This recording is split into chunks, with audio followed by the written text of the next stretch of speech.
Fetch AI has seen a very nice bounce after bouncing on a significant key area of support above the 0.7 in a move that has now given us a high above the 0.927, and at the time of this recording we are seeing a bit of a breakdown move in a move that has now lost the 20-day MA here on the 1-hour chart. And on today's video I will be discussing my pullback target areas, significant key areas of supports that we need to continue holding, and also discuss my long-term price prediction analysis. And before I start the video, make sure that you check out BINANCE, which is giving you up to 5,000 USDT in rewards, and you can also get up to that USDT in sign-up rewards. So make sure that you check out BINANCE using the link down in the description box. And getting back to the charts, you can see that after we saw these bounce to the upside, and on getting back to the charts, you can see that we have these nice bounce to the upside,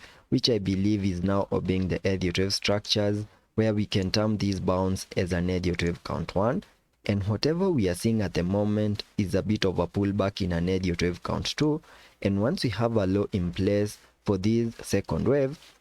I will be expecting Fetch AI to give us another explosive bounce to the upside in an Elliot wave count 3, then expect a wave 4, and then continue gearing up even higher in an Elliot wave count 5. And the minimum pullback target areas for the second wave can be given by connecting the Fibonacci's from the low of the first wave to the high of that Elliot wave count 1, giving me a minimum pullback target area for the second wave between the fib level 0.5 and the fib level 0.618, which perfectly lies between the 0.814 and the 0.788, which is the area I have highlighted here on the charts. And this is an area that we saw a pullback into, and we almost fully maximized the area. And since a second wave is a corrective wave, I have also been expecting to see an ABC corrective structure play out, where on the charts we can term this as a wave A, then this is a bounce in a wave B, and we can expect one more new low in that wave C to give us a low for the second wave before we can continue gearing up in this Elliot wave count 3. So there are high chances that in case in the next coming hours we continue seeing further weakness on the charts, whatever will be playing out is this wave C to give us one more new low within this red target area. And once we have one more new low, then there are high chances that we have now bottomed out, and in the next coming hours we can start another bounce to the upside in this Elliot wave count 3.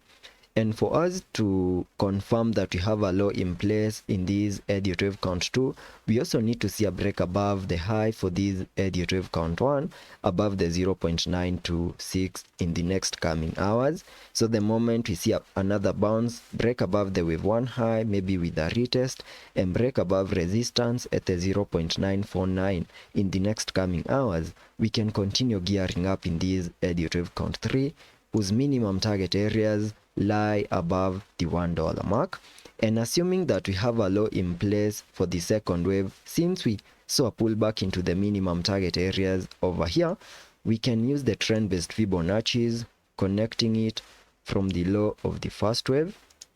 to the high of that Elliot wave count 1, then drag the fibs to the low of the second wave in a move that gives me a minimum target area for the third wave at the fib level 1.618, which perfectly lies above the 1.147. And once we have a high in that Elliot wave count 3, expect a pullback in a wave 4, then continue gearing up even higher in an Elliot wave count 5. And I also need to say that we need to see a 5-wave structure here on the Fetch AI chart in the next coming hours, so that we can confirm that we have a low down here at the $0.7 mark, which we made on the 5th of August. And jumping to the daily chart to now give you my long-term price prediction analysis and what I'm expecting to play out once the bull market is here.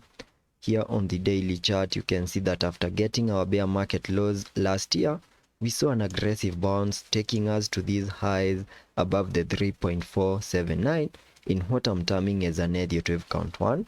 And after we picked in that Elliot wave count 1, we started a corrective structure in a larger Elliot wave count 2, whose minimum target areas I have highlighted on the charts using this blue target area, which is an area that we have not fully maximized. and there are high chances that we now have a low in place in the second wave, and in the next coming months and weeks we can start another aggressive bounce in these larger Elliott wave count 3, whose minimum target areas can be given by connecting the trend-based Fibonacci from the low of the first wave to the high of that Elliott wave count 1, then dragging the fibs to the low that we have at the moment in that Elliott wave count 2,